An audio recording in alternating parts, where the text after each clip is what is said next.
Hi everyone at the Comic Book Cast, Tom here with another Comic-Con video. The last time you saw one of these was obviously at Summer of Sonic, so now we are at a Comic-Con, the London Super Comic-Con, and I've got the other Tom with me who's on camera, and we've got Sam with me who's in dynamic as Jack, so yeah, we'll continue to show you footage as the day goes on.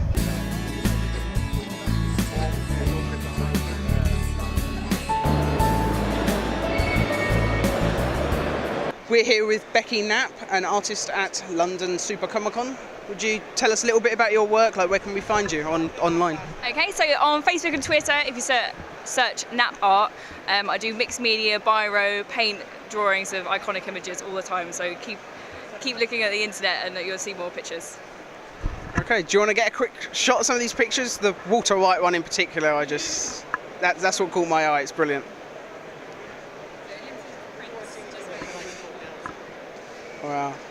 And here today I've seen the first Peter Capaldi costume cosplay at London Super Comic Con. Probably the only one we'll see all day.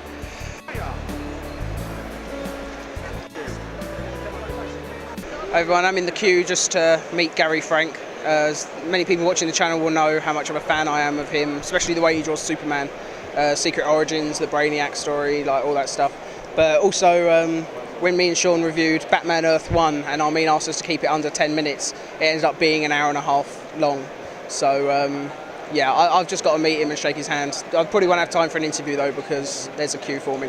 Hi, I just wanted to meet you and shake your hands, and I just want to, is it possible to get a photo with you as well?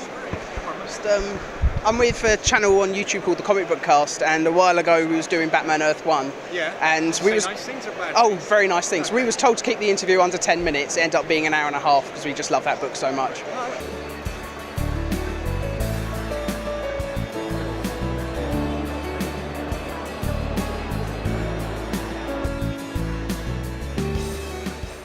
I'm here with Mark Buckingham, Hellblazer, Fables, Peter Parker, Spider-Man, all just, yeah.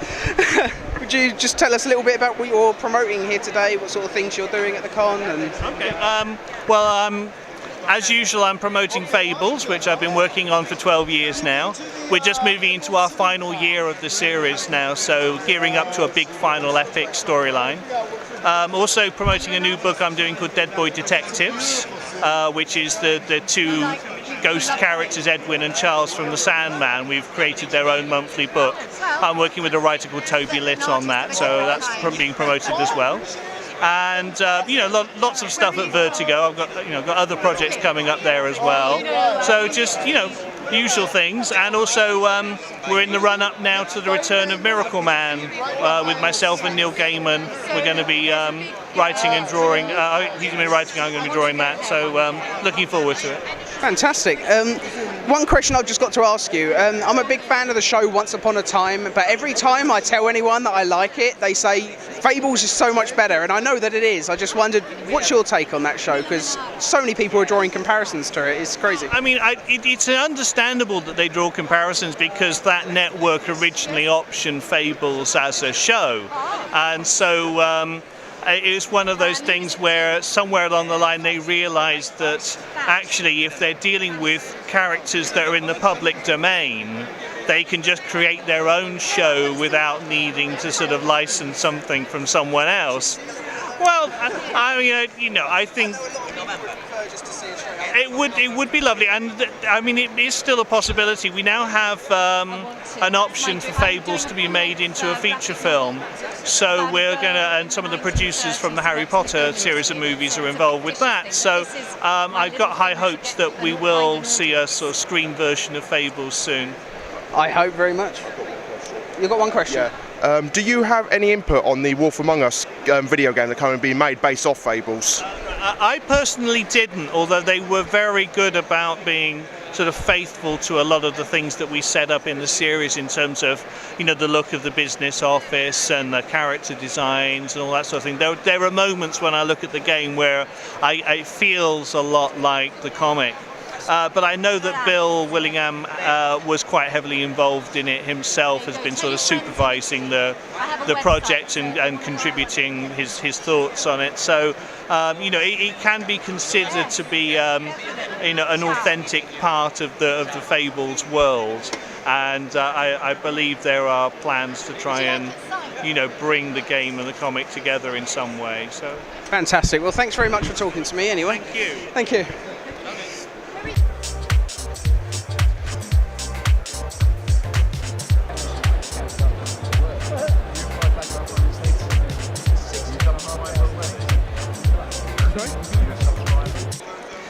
I'm about to meet Peter David, one of the writers on Young Justice. He wrote episodes like Secrets and Bloodlines, which are some of the best episodes that the show ever did. Yeah, I just want to get a photo with him. We haven't really got time to get an interview because there is a rather large queue forming and I don't want to hold people up, but yeah. The show is on. Astounds me. Yeah. Please tell me you've not done anything for Teen Titans Go. Titans Go? No. Okay, worth a try. Sorry.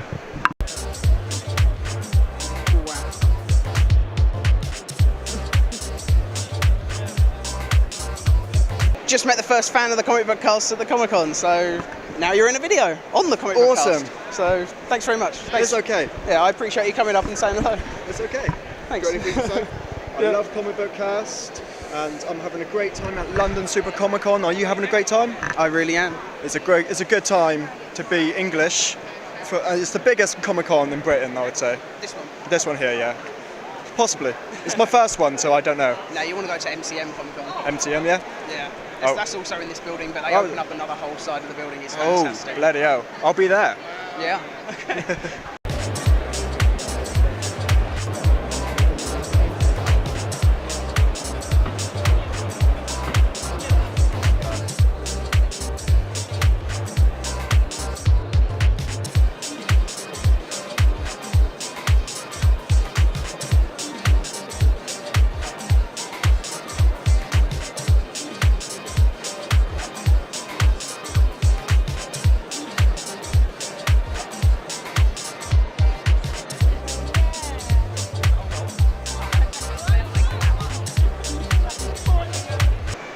Met another fan of the CBC, so yeah, hello. Hello. Thanks for... I'm Alex. Nice to... You guys are doing an awesome job. I'm a huge fan. I've been watching all your reviews and, man, you guys are hilarious. That's all I've got to say. Well, thanks very much. Thank you. Hello people, Tom, the other Tom. Just want to say quickly, I'm having a really good day. This is Sam, he's basically on Dynamic as well. He just recently brought something. Sam, you want to get it out? £7. It's Resident Evil 5. For those that don't know, I'm just going to go on record now. If I ever play multiplayer on you, you'd flashbang me, I'm going to... Yeah, I'm not a big fan of flashbangs. I'm not a big fan of Resident Evil. Yeah. This is pretty shit, to be honest. Yeah.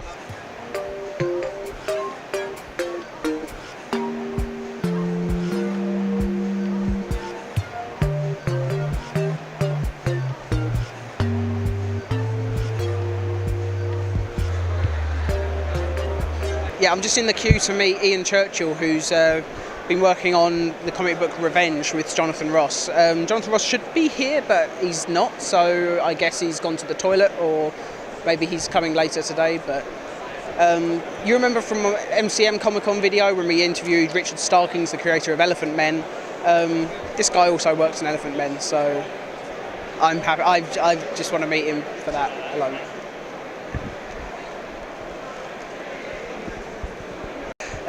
Just wanted to say, obviously I know your work from DC and Marvel, but my favourite work of yours is Elephant Men. I had the chance to meet Richard Stockings last year at MCM, and he was just the nicest guy, and he convinced me to buy volumes 1 and 2. We ended up both getting volumes 1 and 2 each, so just wanted to say I'm a huge fan. I love your work, and I'm really looking forward to reading Revenge. It's twisted, but it's very good. So's Elephant Man, that's what I love about it, so yeah. Thanks very much.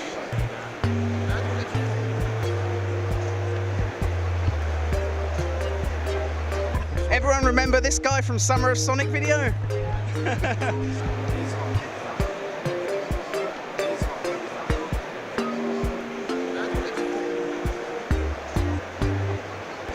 would you be able to sign my microphone for me?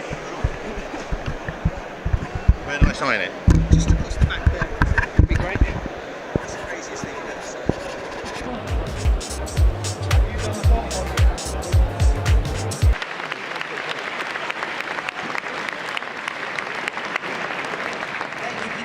Can you guys all hear me? Yeah. All right, thank you all for coming. For starters, before we do anything else, who's read my book, World War Z? All right. Who's seen a movie by the same time? Let's just deal with the Brad Pitt elephant in the room. For those of you who haven't, who don't know who I am and think I'm the guy from 2.5 Men, many years ago, before some of you were born, in 2006, I came out with a book called World War Z, and in my country we called it Z. Yay! At that point, a gentleman named Bradley Pitt, he optioned the movie rights to produce it. He was not going to star in it, he just wanted to produce it, and I said, yes, wonderful, okay. Because I was given a choice. I could say to him, no, I want ultimate creative control or nothing, and then I could have just taken my book and walked away, or I could have taken a risk. And as a very wise man once said, his name was James T. Kirk, risk is our business. And that's pretty much how I feel as a writer. Whenever you're a creative person, whenever you put your work out there, risk is your business. And so I took the risk. I let Mr. Pitt adapt my book. And 6 years later, a movie came out with the same title.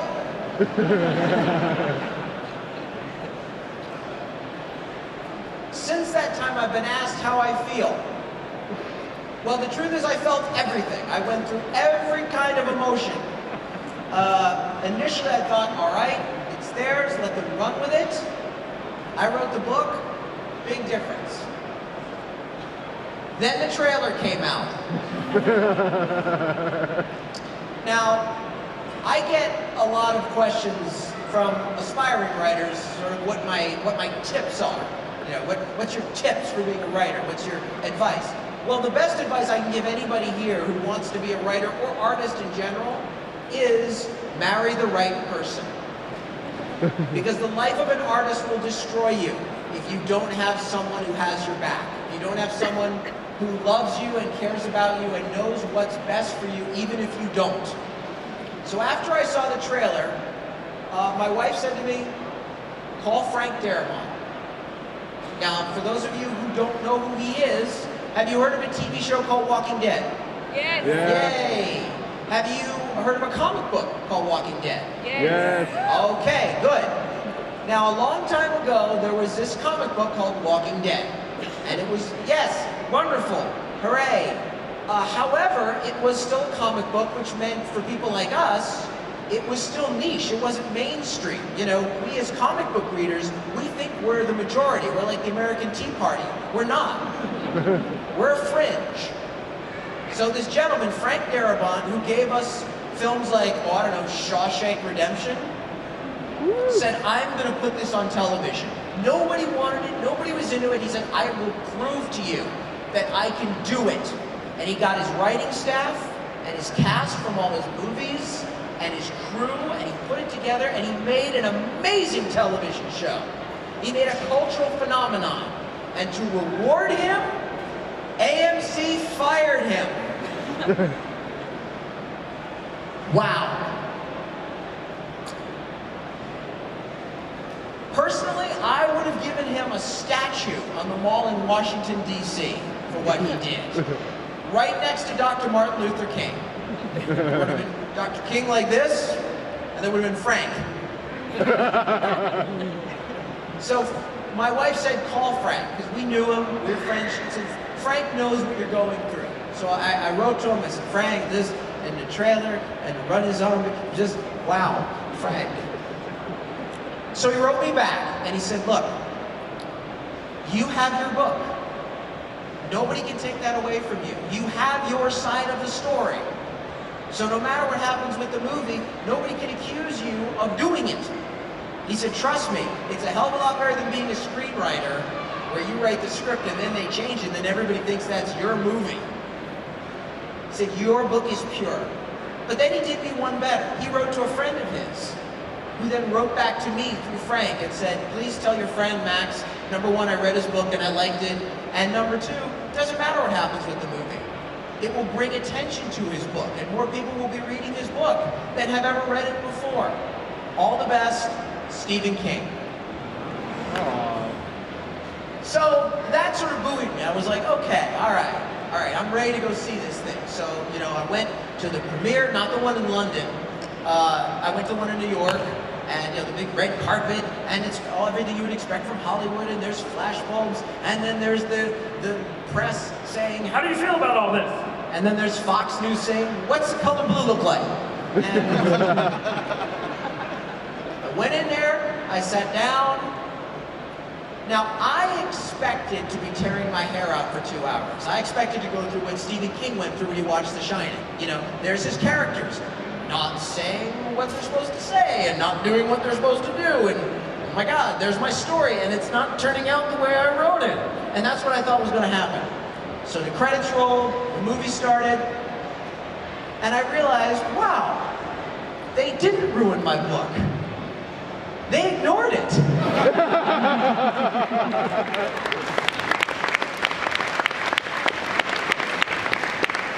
Which then gave me the blessed ability to completely emotionally divorce myself and just sit there and eat my popcorn and watch this wonderful version of 28 Days Later on crack.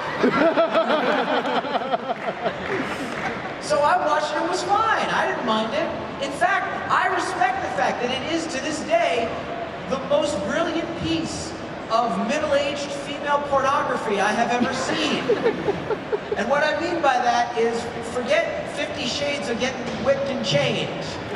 If you really want to get a middle-aged married woman hot, her ultimate fantasy is to come downstairs and there's Brad Pitt making pancakes.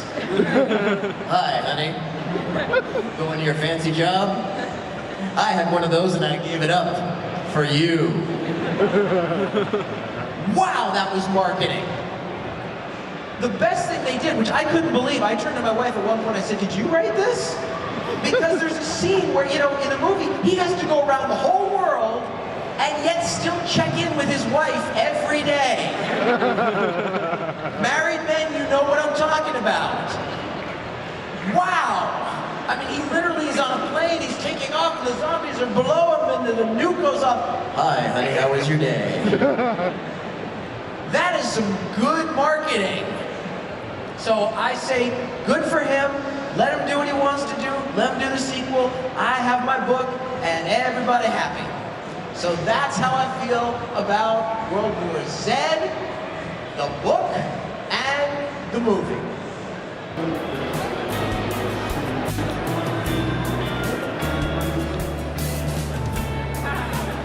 With Mr. Mustache III, we finally found him. I do not actually have a mustache. It's going to be difficult to explain.